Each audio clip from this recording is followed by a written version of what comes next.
സന്തോഷ് പണ്ഡിറ്റ് എന്ന് പറയുന്ന ഒരു മനുഷ്യൻ പറയുന്നത് ചിലപ്പോൾ നല്ല സംഭവമായിരിക്കും, പക്ഷേ അത് ചില ആൾക്കാർക്ക് എന്ന് പറഞ്ഞാൽ ഉൾക്കൊള്ളാൻ കഴിയില്ല. ഇന്ന് അദ്ദേഹം പറഞ്ഞൊരു വാക്കുണ്ട്. എന്താണെന്ന് വെച്ചാൽ ജയിലിൽ നോൺ വെജ് നിരോധിക്കും, ലഹരി മാഫിയയെ പൂട്ടാൻ വേണ്ടി പോലീസിന് ഫുൾ ഫ്രീഡം കൊടുക്കും. സന്തോഷ് പണ്ഡിറ്റ് എന്ന് പറയുന്നയാളുടെ ഒരു സ്വപ്ന പദ്ധതിയെ പറ്റിയിട്ട് മനോരമ ന്യൂസ്, അതായത് ഓൺലൈൻ ന്യൂസിൽ വന്ന ഒരു വാർത്തയാണ്. ജയിലിൽ ചിക്കൻ, മട്ടൺ, ബീഫ്, മീൻ അടക്കം നോൺ വെജ് അവസാനിപ്പിക്കും, വെജ് ഭക്ഷണം മാത്രം കൊടുക്കും.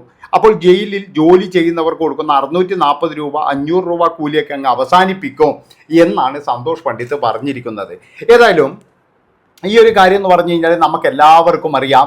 അതായത് പോലീസിന് ഫുള്ളായിട്ട് ഫ്രീഡം കൊടുക്കണം. മയക്കുമരുന്ന് എന്ന് പറയുന്ന ഒരു സംഭവത്തിൽ അതിൻ്റെ അകത്ത് ഒരു രാഷ്ട്രീയക്കാരോ അല്ലെങ്കിൽ ഒരാൾ പോലും ഇടപെടാൻ പാടില്ല.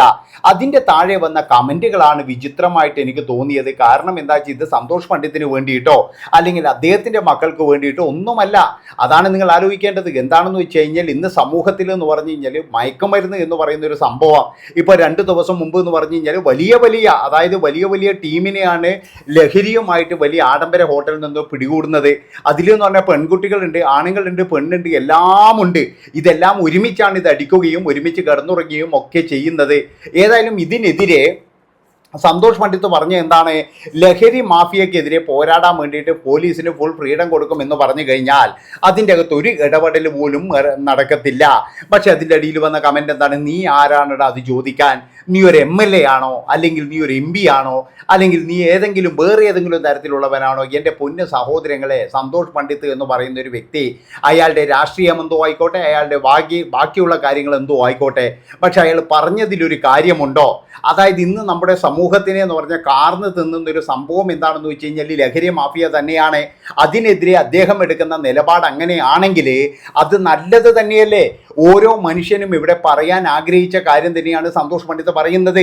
ജയിലിലുള്ള നോൺ വെജുകളൊക്കെ എന്ന് പറഞ്ഞാൽ ഒഴിവാക്കേണ്ട സമയം കഴിഞ്ഞിരിക്കുന്നത്. അവിടെയൊക്കെ എന്ന് പറഞ്ഞു കഴിഞ്ഞാൽ എൻ്റെ അഭിപ്രായത്തിന് നമുക്ക് ജീവിക്കാൻ വേണ്ടി മാത്രമുള്ള ഭക്ഷണം കൊടുക്കുക. അതുപോലെ തന്നെ എന്ന് പറഞ്ഞാൽ അവറ്റകൾക്ക് കൂലിയൊന്നും കൊടുക്കാൻ പാടില്ല. അപ്പോൾ പറയും ഇവിടെ ഭയങ്കരമായിട്ടുള്ള മനുഷ്യാവകാശ ലംഘനമാണ് എന്നൊക്കെ പറഞ്ഞു കഴിഞ്ഞാലും, അതായത് മനുഷ്യാവകാശ ലംഘനത്തിനെ കാട്ടിയും ഭയങ്കരമായിട്ടുള്ള കുറ്റകൃത്യങ്ങളിലെ അവറ്റകൾ ചെയ്തിരിക്കുന്നത്. അവർക്ക് എന്തിനാണ് ഇങ്ങനെയുള്ളത്? ഇപ്പോൾ തന്നെ എന്ന് പറഞ്ഞു കഴിഞ്ഞാൽ ഓരോരുത്തന്മാർ 100 കേസും 140 കേസും കഴിഞ്ഞിട്ടും വെളിയിലും ജയിലിലുമായിട്ട് നടക്കുന്നത്. അവർക്കൊക്കെ എന്ന് പറഞ്ഞു കഴിഞ്ഞാൽ ലീവിന് വരുന്നത് പോലെയാണ് വെളിയിൽ വരുന്നത്. നമ്മൾ ഗൾഫിൽ നിന്നൊക്കെ ലീവിന് വരാൻ വേണ്ടിയിട്ട് മിനിമം 2 വർഷം എടുക്കണം. പക്ഷേ ജയിലിൽ നിന്നൊക്കെ എന്ന് പറഞ്ഞു കഴിഞ്ഞാൽ യുവമാർ കുറച്ച് കാലം കഴിഞ്ഞാൽ പുറത്ത് കാണാം, അത് കഴിഞ്ഞിട്ട് പിന്നെ അകത്തേക്ക് പോകുന്നതാണ്. അതിൻ്റെ ഇടയിൽ കിട്ടുന്ന സമയത്താണെങ്കിൽ ഇവിടെ 1 പണി 2 പണി എന്നൊക്കെ പറഞ്ഞിട്ട് ചില ക്രിമിനൽ കേസുകൾ വേറെയും. അതാണ് നിങ്ങൾ മനസ്സിലാക്കേണ്ടത്. അപ്പോൾ ഇങ്ങനെയൊക്കെയുള്ള സന്ദർഭങ്ങൾ വരുമ്പോൾ ശരിക്കും പൊതുജനങ്ങൾക്ക് തന്നെ ഇതെന്തോ നാടകന്മാർ കാട്ടിക്കൂട്ടുന്നത്, അല്ലെങ്കിൽ ഇതൊന്നും ചോദിക്കാനും പറയാനും ആരും ഇല്ലല്ലോ. ഇവിടുന്ന് നമ്മളങ്ങോട്ട് ജയിപ്പിച്ചു വിടുന്ന ഒരാൾ പോലും ഇതിനെതിരെ പറയാനോ അല്ലെങ്കിൽ പ്രതികരിക്കാനോ നിൽക്കാത്തപ്പോഴാണ് പൊതുജനങ്ങൾ ഇങ്ങനെയുള്ള അഭിപ്രായങ്ങളൊക്കെ ആയിട്ട് വരുന്നത്.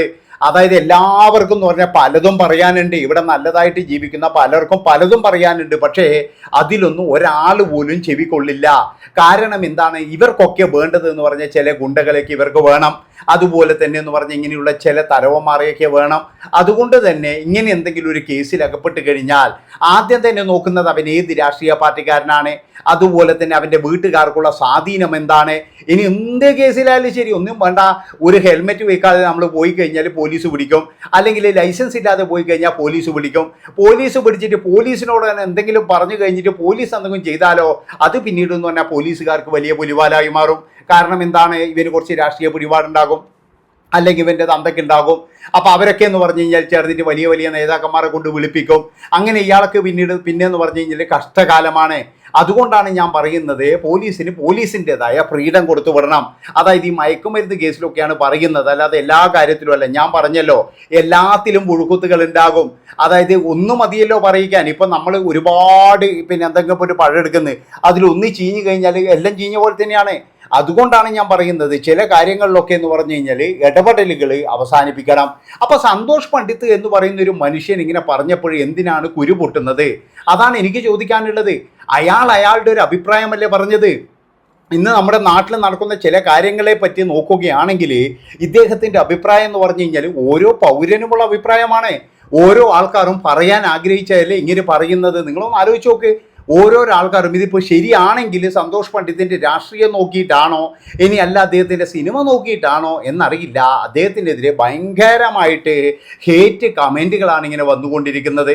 അതായത് ചിലവന്മാർ വന്നിട്ട് ഇങ്ങനെ മെഴുകുകയാണ്. നീ ആരുടെ ഒരു ബഹുമാനമോ അല്ലെങ്കിൽ ഒരു തരത്തിലുള്ള ഒരു എന്താ പറയേണ്ടത് ഒരു സ്നേഹമോ ഒന്നും പ്രകടിപ്പിക്കുന്നില്ല.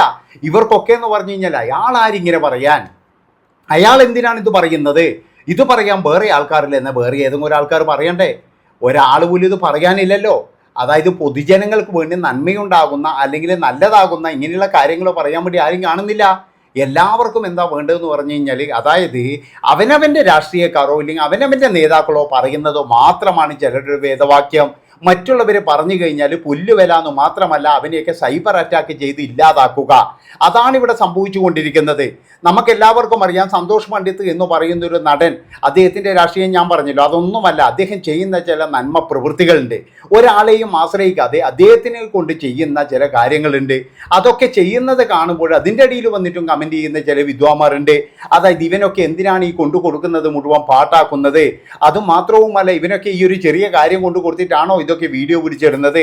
അത് അയാളുടെ സൗകര്യമല്ലേ? അയാളുടെ കയ്യിൽ നിന്നും പൈസ എടുത്തിട്ടല്ലേ അയാൾ കൊടുക്കുന്നത്, അല്ലാതെ ആരോടെങ്കിലും പിരിപ്പിച്ചെന്തെങ്കിലും കൊടുക്കുന്നുണ്ടോ? അദ്ദേഹത്തിൻ്റെ കയ്യിൽ 100 രൂപയാണെങ്കിൽ അദ്ദേഹം എല്ലാ വീട്ടിലേക്കും ഒരു കിലോ അരി വെച്ച് ചിലപ്പോൾ 1/2 കിലോ അരി വെച്ച് 4 വീട്ടുകാർക്ക് കൊണ്ട് കൊടുക്കും അദ്ദേഹം. അതാണ് ഈ സന്തോഷ് പണ്ഡിറ്റ് എന്ന് പറയുന്ന ഒരു മനുഷ്യൻ. അതുകൊണ്ട് അദ്ദേഹത്തെ ഒന്നും ഒരാൾ അളക്കാൻ നിൽക്കരുത്. അതാണ് അദ്ദേഹത്തിൻ്റെ വഴിക്കേക്ക് വിടുക. അല്ലാതെ ആരെയും വന്ന് തലയെ കയറാനോ അല്ലെങ്കിൽ വേറെ എന്തെങ്കിലും തരത്തിലുള്ള അഭിപ്രായം പറയുന്നുണ്ടെന്ന് എനിക്ക് തോന്നുന്നില്ല. ഞാൻ പറഞ്ഞല്ലോ, അദ്ദേഹത്തിൻ്റെ പല നിലപാടുകളോടും നമുക്ക് എതിർപ്പുണ്ടെങ്കിലും പക്ഷേ ചില നല്ല നിലപാടുകൾ അദ്ദേഹത്തിനുണ്ട്. അദ്ദേഹം ഒരു പച്ചയായ മനുഷ്യനെ പോലെയാണ് ചില സമയത്തൊക്കെ പ്രതികരിക്കുക അല്ലെങ്കിൽ സംസാരിക്കുക. ചില സമയത്തൊക്കെ എന്ന് പറഞ്ഞാൽ രാഷ്ട്രീയം കലരാറുണ്ട്, അതിനൊക്കെ നമ്മൾ വിമർശിക്കാറുമുണ്ട്. പക്ഷേ ചില കാര്യങ്ങൾ പറയുമ്പോൾ നമ്മളത് അംഗീകരിച്ചു കൊടുത്തേ മതിയാകൂ. ഇപ്പോൾ ഇദ്ദേഹം പറഞ്ഞ നേരല്ലേ, എന്തിനാണ് ജയിലിൽ ഇത്രയും ചിക്കനും മട്ടനും മറ്റേ മീനെല്ലാം കൊടുക്കുന്നത്? അവർക്കെന്ന് പറഞ്ഞു കഴിഞ്ഞാൽ എന്തെങ്കിലും കൊടുക്കുക, അത്രയേ ഉള്ളൂ. അല്ലാതെ അവിടെയൊന്നും പോയിട്ട് എല്ലാവരും സൽക്കരിക്കേണ്ട ആവശ്യമൊന്നുമില്ല. അവരൊക്കെ എന്ന് പറഞ്ഞു കഴിഞ്ഞാൽ എന്തിനാണ് ജയിലിൽ പോയത്? കുറ്റകൃത്യം ചെയ്തിട്ടാണ്, മറ്റുള്ളവനെ വേദനിപ്പിച്ചിട്ടാണ് ചിലവും പോയിരിക്കുന്നത്. ആ വേദന അവനും കൃത്യമായിട്ട് അറിയണം അതിൻ്റെ ഉള്ളിൽ നിന്നും. അല്ലാതെ എന്ന് പറഞ്ഞാൽ അവനവിടെ നല്ല സുഖം. കാരണം എന്താണെന്ന് വെച്ചാൽ ഇത്രയും കൂലി ഉണ്ടെങ്കിൽ എത്രയായിട്ട് ഒരു മാസം, അതായത് 10 ദിവസം തന്നെ എന്ന് പറഞ്ഞാൽ 6000 ഉറുപ്പിയായി. അതുപോലെ തന്നെ ഇനി 500 വെച്ച് കൂട്ടിയാൽ തന്നെ എന്ന് പറഞ്ഞാൽ മാസം 30 ദിവസത്തിൽ എത്രയായി? 15000 ഉറുപ്പിയായി. ഇവിടെ എന്ന് പറഞ്ഞു കഴിഞ്ഞാൽ 10000 രൂപക്കോ 8000 രൂപയ്ക്കാണ് ചില ആൾക്കാർ ജോലി ചെയ്യുന്നത്. അതാണ് മനസ്സിലാക്കേണ്ടത്. അപ്പോൾ ഇങ്ങനെയുള്ള കാര്യങ്ങളൊക്കെ വരുമ്പോൾ എല്ലാവരും ഒറ്റക്കെട്ടാണ്, ആരും ഒന്നും മിണ്ടൂല. പിന്നെ സന്തോഷ് പണ്ഡിറ്റിനെ പോലെയുള്ള ഒരാൾ ഇങ്ങനെ പറയാൻ വേണ്ടി വരുമ്പോൾ ഇങ്ങനെ വലിച്ചു കീറി കൊല്ലേണ്ട ആവശ്യമൊന്നുമില്ല. അയാളുടെ വഴി നോക്കി പോയിക്കോട്ടെ. ആർക്കാ ഇത്ര ചെയ്തോ? അയാൾ പറയുന്ന കാര്യം തന്നെയല്ലേ. ഇതൊക്കെ നിർത്തിക്കേണ്ട സമയം അതിക്രമിച്ചില്ലേ? ഇതൊക്കെ കൊടുക്കേണ്ടതെന്ന് പറഞ്ഞു കഴിഞ്ഞാൽ നമ്മൾ സ്കൂൾ വരുന്ന തലമുറയ്ക്കല്ലേ കൊടുക്കേണ്ടത്? അതായത് അവർക്കാണ് കൊടുക്കേണ്ടത്. അല്ലാതെ ഇതിൻ്റെ അകത്തല്ല ഇതൊന്നും വാരി വലിച്ചു കൊടുക്കേണ്ടത് എന്നാണ് എനിക്ക് പോലും പറയാനുള്ളത്. ഏതായാലും സന്തോഷ് പണ്ഡിറ്റിന് ഒരു ബിഗ് സല്യൂട്ട് നൽകുകയാണ്. കാരണം എന്താ വെച്ചാൽ ഒരുപാട് പേര് പറയാൻ ആഗ്രഹിച്ച കാര്യങ്ങൾ പറഞ്ഞതിന് മാത്രം ഇത്രയും പറഞ്ഞുകൊണ്ട് നിർത്തുന്നു. നന്ദി, നമസ്കാരം.